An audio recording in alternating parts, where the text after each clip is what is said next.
유다 땅에 흉년이 들어서 유다 베들레헴 사람 엘리멜렉이라는 사람과 그 아내와 두 아들을 데리고 모압 지방에 가기로 결정을 합니다. 그런데 이 모압 족속이 원래 누구의 후손인가? 아브라함의 조카 롯의 후손들입니다. 그래서 이스라엘과는 먼 친척 관계라고 말할 수 있습니다. 그런데 모압은 이스라엘이 출애굽 당시에 이스라엘에 대해서 적대적인 행위를 했고, 사사시대 초기에는 모압 왕 에글론이 이스라엘을 침공해서 이스라엘이 모압 사람들에게 압제를 당했던 일이 있습니다. 그러므로 모압은 이스라엘 사람들에게 결코 우호적인 지역은 아니었던 것입니다. 지금 엘리멜렉이 그 아내와 두 아들을 데리고 모압 지방으로 갔다라는 것은 우호적이지 않는 적대적인 지방으로 이민을 갔다라는 말입니다. 그만큼 절박한 상황이었다, 이렇게 이해할 수 있습니다. 절박한 상황 속에서 그 아내와 두 아들을 데리고 이민을 갔다. 그런데 어떻게 됐습니까? 흉년을 피하기 위해서 잠깐 우거하려고 했던 곳에서 생명을 잃게 됩니다. 남편 엘리멜렉이 죽고 이민 간 지 한 10년쯤 되었을 때 두 아들이 결혼을 했는데 그 두 아들마저 자손을 낳지 못하고 죽게 되는 비극적인 상황이 벌어지게 됐습니다. 이민 10년이 이렇게 지나가 버리고 만 것입니다. 특별히 이 나오미의 슬픔은 정말 대단한 것이었을 것이다. 이것을 우리가 생각하는 것은 그렇지 않겠습니까? 남편도 죽고 두 아들도 죽고, 한국에 이런 말 많이 했죠. 남편 잡아먹고 자식 잡아먹었다. 이스라엘 사람들 정서에도 이 자식이 없을 때 죄인 취급을 받았습니다. 남편이 없으면 가장 불쌍한 취급을 당했습니다. 나오미의 잘못이 아니지만 사람들 입에 꽤나 오르락내리락 할 만한 상황 가운데서 지금 이 나오미가 고통 속에 있는 곳입니다. 나오미는 미래의 소망을 다 잃어버린 여인입니다. 집안에 남편과 자식을 다 잃었습니다. 남자들이 없다는 것은 생산력, 즉 수입을 낼 수 있는 사람이 없다라는 뜻입니다. 그러므로 당장 먹고 살 길이 절대적으로 절박한 위기 가운데 놓이게 되었습니다. 1장 5절을 한번 보겠습니다. 말론과 기럧 두 사람이 다 죽고 그 여인은 두 아들과 남편의 뒤에 남았더라. 뒤에 남았더라, 이 말이 나오미의 처지를 대변해 주고 있습니다. 뒤에 덩그러니 나오미만 정말 적막강상 가운데 혼자 남겨진 것입니다. 그런데 6절에 보면 그 여인이 모압 지방에서 여호와께서 자기 백성을 돌보시사 그들에게 양식을 주셨다함을 듣고 라고 되어 있습니다.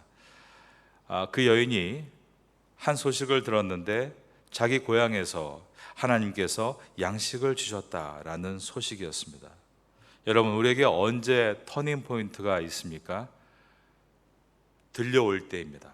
하나님의 말씀이 들려올 때, 하나님의 역사가 들려올 때, 그때 우리 인생의 터닝 포인트가 시작이 됩니다. 혈류증 걸린 여인도 12년 동안 병을 고쳐 보려고 스스로 안간힘을 썼을 때 아무 소용이 없었는데 예수님의 소문을 듣게 됩니다. 그러자 예수님께 나와서 옷자락을 만졌죠. 이 들려오기 시작할 때 바로 그때가 인생의 큰 변화가 나타나는 터닝 포인트라는 것입니다. 우리에게도 그런 들림이 있어야 됩니다. 우리가 그 들림을 사모할 때 하나님은 우리에게 말씀을 통해 주님의 뜻을 들려주시는 것입니다. 늘상 읽는 말씀이었는데, 매일마다 읽는 말씀이었는데 이것이 나에게 새롭게 들릴 수 있고 또 귀로 들리는 것이 아니라 내 영혼에 들릴 수 있다면 우리는 그때부터입니다. 인생의 터닝 포인트를 시작할 수 있는 것입니다. 6절 중반에 보면 이에 두 며느리와 함께 일어나 모압 지방에서 돌아오려 하여 있던 곳에서 나오고 두 며느리도 그와 함께 하여 유다 땅으로 돌아오려고 길을 가다가, 여기에 보면 돌아오다라는 말이 반복되고 있습니다. 여기서 이 돌아오다라는 말의 히브리 말은 회개하다는 뜻과 같은 의미입니다. 회개하다는 동사와 돌아오다는 동사가 동일한 단어가 사용되고 있습니다. 그러므로 여기에서 암시하고 있는 바가 무엇일까요? 이 나오미가 모압 땅을 떠나서 유다 땅으로 돌아오는 것은 그냥 물리적으로 방향을 튼 것이 아니라 회개함으로 돌아오고 있다는 것을 보여주고 있습니다. 그렇게 돌아가기로, 즉 회개하기로 결단을 한 것입니다. 회개, 말 그대로 방향을 전환하는 것입니다. 내가 가던 길을 스스로 내가 잘못 걸었구나, 방향을 전환하는 것입니다. 지금 여기에서 있던 곳에서 나오고라는 표현이 들어 있습니다. 1장 7절에 있던 곳에서 나오고, 우리는 그냥 안주하고 있는 모압 땅, 나의 모압 땅이 있다는 것을 생각해야 됩니다. 우리는 그냥 그 자리에 머물고 앉아 있을 때가 있다는 것입니다. 제가 이 나오미의 처지를 한번 생각해 볼 때, 나오미가 유다 땅으로 돌아오는 것이 얼마나 어려웠을까? 모압 땅에 있는 것이 더 훨씬 수월했을 것이다 라는 생각을 하게 됐습니다. 이 유다 땅으로 돌아간다는 것은 나오미한테 훨씬 더 어려운 일이었던 것입니다. 돌아갔을 때 무엇이 가장 어려웠을까요? 자신을 아는 사람들, 그들 앞에 서는 것입니다. 얼마나 부끄러웠겠습니까? 그런데 있던 곳을 지금 나오미가 떠나고 있습니다. 우리가 떠나야 할 곳이 어디인가를 생각해야 합니다. 내가 되돌아가야 될 유다 땅은 또 어디인가를 점을 찍어봐야 합니다. 그것은 어떤 물리적인 위치가 아니라 내 마음이 옮겨져야 될 것들입니다. 이 유다 땅에 누가 있는가? 하나님이 계시죠. 그래서 그가 그곳으로 가려는 것입니다. 예배의 자리, 기도의 자리, 또 비록 어색하더라도 성도들과의 교제의 자리, 봉사의 자리, 우리가 있어야 될 자리로 돌아가는 것, 이것이 우리에게 있어야 될 가장 중요한 포인트입니다. 내가 있던 곳을 떠나서 내가 있어야 할 자리로 가는 것, 그것이 축복의 시작이다. 이것을 룻기서가 보여주고 있는 것입니다. 나오미가 그렇게 이 두 며느리를 데리고 출발했습니다. 그런데 가다가 생각이 바뀝니다. 그것은 이 두 며느리에게 이러한 어려운 길을 함께 가게 하는 것은 너무나 내가 양심이 없구나. 이 두 며느리를 보내줘야겠다. 8절입니다. 나오미가 두 며느리에게 이르되 너희는 각기 너희 어머니의 집으로 돌아가라. 너희가 죽은 자들과 나를 선대한 것 같이 여호와께서 너희를 선대하시기를 원하며 여호와께서 너희에게 허락하사 각기 남편의 집에서 위로를 받게 하시기를 원하노라 하고, 그들에게 입맞춤에 그들이 소리를 높여 울며. 과부의 사정을 과부가 안다는 말 있지 않습니까? 지금 나오미가 두 며느리를 데리고 유다 땅으로 가려고 하다 보니까 자기가 모압 땅에 이민자로 왔지 않습니까? 이 두 며느리를 데리고 베들레헴으로 가면 또 이 두 사람도 완전히 이방인이 될 것입니다. 그리고 거기에서 그냥 평생을, 자기야 이제 나이가 들은 과부지만 이 두 젊은 과부가 평생 타향살이를 하면서 어렵게 살아갈 것을 생각하니까 이 나오미가 마음이 너무 무거운 것입니다. 그래서 두 며느리에게 고마움을 느끼면서, 그러나 하나님이 너희들을 선대하고 함께 하실 텐데 그래도 이제 너희 인생을 살아야 되지 않겠니? 각자 결혼할 수 있는 기회가 있으니 너희들은 너희의 남편을 만나 그 남편 집에서 평안함을 얻기를 원한다. 이렇게 연이어 축복의 말을 해주면서 나오미가 입을 맞춰줍니다. 그랬더니 어떠했는가? 9절에 보면 하반절에 소리를 높여 울었다 이렇게 되어 있습니다. 며느리에게 감동을 주는 시어머니였다는 것을 보여줍니다. 14절을 보셔도 그들이 소리를 높여 다시 울더니, 그들이는 오르바 룻 이 두 며느리를 말합니다. 소리를 높여 그들이 계속 울고 있었다는 것입니다. 감동을 주는 시어머니, 왜 감동이 됩니까? 이 어머니도 사실 막막하죠. 그런데 이 어머니가 자기를 희생해서 지금 이 두 며느리에게 자유를 주고 있기 때문입니다. 이 희생적인 사랑이 이렇게 두 며느리에게 감동이 되었다는 것입니다.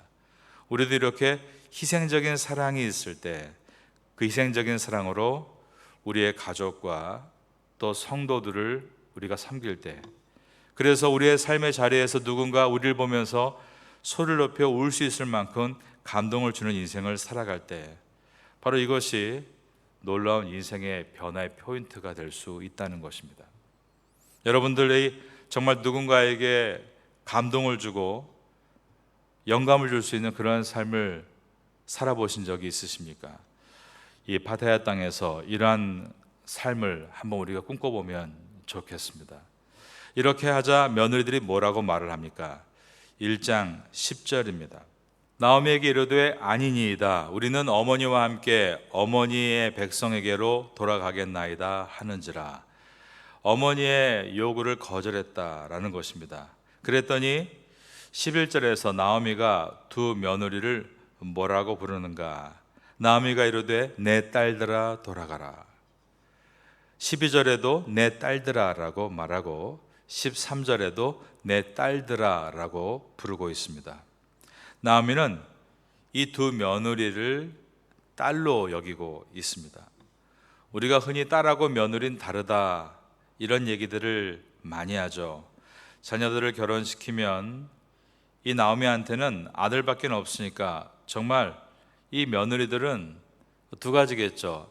아들을 빼앗아가는 사람이거나 아니면 자신의 딸이 되는 것입니다. 나오미는 이 두 며느리를 자신의 딸로 삼을 것을 결정한 것입니다. 딸들아라고 말하면서 계속 울고 있습니다. 너희가 어찌 나와 함께 가려느냐? 어찌 그것을 인하여 그들의 자라기를 기다리겠느냐? 어찌 그것을 인해서 남편을 만날 수 있는 기회를 너희가 포기하겠느냐? 어찌하여 계속 어찌라고 말하면서 이 나오미가 이 두 며느리를 있는 힘을 다해서 설득을 하고 있습니다. 너희가 나와 같이 가면 안 되는 이유에 대해서 나오미가 혼신의 힘을 다해서 설득하고 있습니다. 저는 이 말씀을 묵상하면서 느낀 것이 있었습니다. 우리가 다른 사람을 설득할 때는 어떤 이유입니까?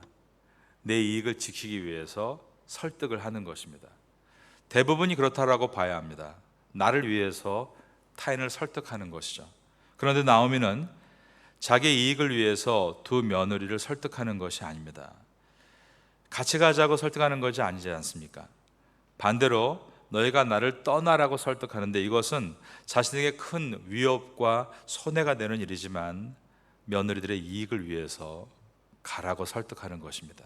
상대방의 이익을 위해서 혼신의 힘을 다해서 설득하고 있는 것입니다. 이러기가 너무나 어려운 것 같습니다. 우리는 늘 내 이익을 변호하고 지키기 위해서 설득하지 상대방의 이익을 증진시키기 위해서 설득하지는 않는다는 것입니다. 그런데 지금 여기에 나와 있는 나오미는 전심으로 며느리들을 위해서 설득을 하고 있는 것입니다. 그리고 제일 마지막 13절의 끝을 보면 나는 너희로 말미암아 더욱 마음이 아프도다. 나오미는 지금 사실 제일 불쌍한 여인이죠. 남편을 잃었고 두 아들을 잃었습니다. 그런데 나는 너희로 말미암아 더욱 마음이 아프다라고 말하고 있습니다. 다른 사람의 아픔을 내 아픔보다 더 크게 느끼고 있는 것입니다. 이럴 때 자유함이 오는 것입니다.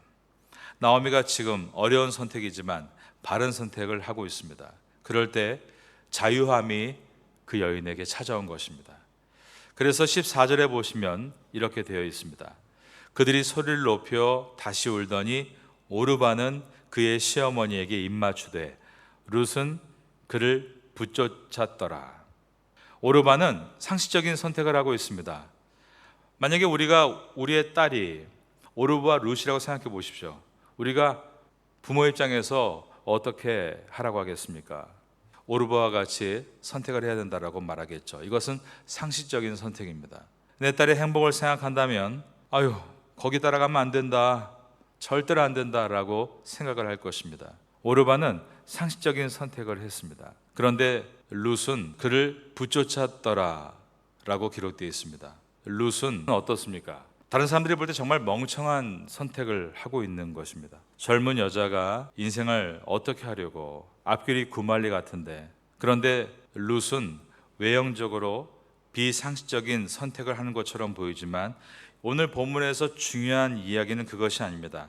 지금 룻기서의 주인공인 룻은 영적인 선택을 하는 것이다를 말하고 있는 것입니다. 여기서 이 두 사람의 인생이 완전히 갈라지는 모습을 보여줍니다. 우리 한번 1장 15절을 보겠습니다. 나오미가 또 이르되 보라 내 동서는 그의 백성과 그의 신들에게로 돌아가나니 너도 너의 동서를 따라 돌아가라 하니, 여기에 중요한 단서가 나옵니다. 너도 너의 동서와 같이 너의 신들에게로 돌아가라. 지금 큰며느리 오르바는 자기의 가족으로 돌아가는데, 자기의 가족으로 돌아간다는 것은 중요한 의미가 들어 있습니다.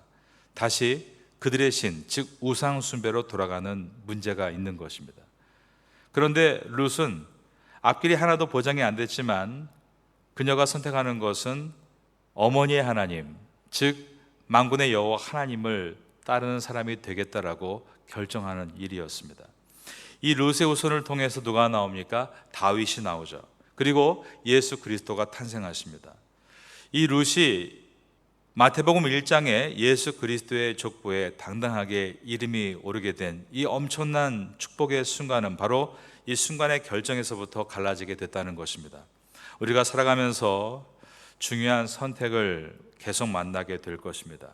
그럴 때 실익과 이익을 위해서만 걷게 되면 우린 결국 세상의 험한 곳에 우리의 마지막 종착점을 찍게 될 것입니다. 그러나 우리가 그때마다 하나님께서 우리에게 주시는 사인과 은혜를 통해서 믿음의 길을 선택한다면 우리의 인생은 정말 놀라운 마지막 종착역을 만나게 될 것입니다. 그것은 여러분과 여러분의 모든 가족이 구원을 얻고 하나님의 백성으로 이 땅에서 영원롭게 살다가 천국에 들어가는 그 문 앞인 것입니다. 교회가 중요한 결정을 임박할 때 우리가 상식적인 수준으로 결정하는 것이 아니라, 교회는 항상 하나님 앞에 우리에게 지혜를 주세요 기도하고 영적인 선택을 할 수 있도록 깨어 있어야 합니다. 그럴 때 하나님께서 오늘 이 룻기서에서 그 여인의 순간의 선택을 통해 그가 어떠한 열매를 얻었는가를 보여주신 것처럼 우리에게 놀라운 열매를 부어주게 되시는 것입니다. 룻은 그를 붙여찼더라. 우린 이것을 깊게 봐야 합니다. 쿨룽이라고 되어 있습니다. 쿨룽 to her, 그러니까 매달렸다라는 뜻이죠. 일반적으로 많이 쓰는 말은 아닌데 우리가 매달렸다, 우리가 무엇을 매달리려고 하고 있는가를 돌아봐야 합니다. 예수님께서는 나를 따르라 라고 말씀하십니다. 여기에 비춰볼 때 룻이 나오미에게 완전히 매달려 있는 것처럼 우리의 인생도 내가 주님을 그렇게 매달리는 것처럼 살 수 있다면 우리 인생은 반드시 승리하게 될 것임을 깨닫게 되는 것입니다.